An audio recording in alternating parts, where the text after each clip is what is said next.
আমরা আছি এই পাহাড়ে সাপ খোঁজার জন্যে। এটা আমাদের হাসান ভাই, ওটা আমাদের মুদির ভিডিও করতেছে। অনেক উঁচা,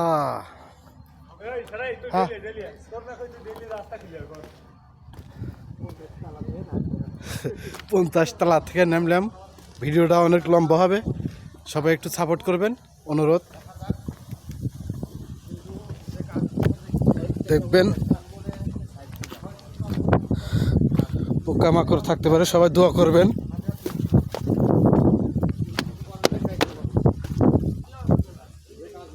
কাশবন ইত্যানি ইত্যানি, এত বড় বড়ই কাশবন। আমরাও পাঠ যাবো।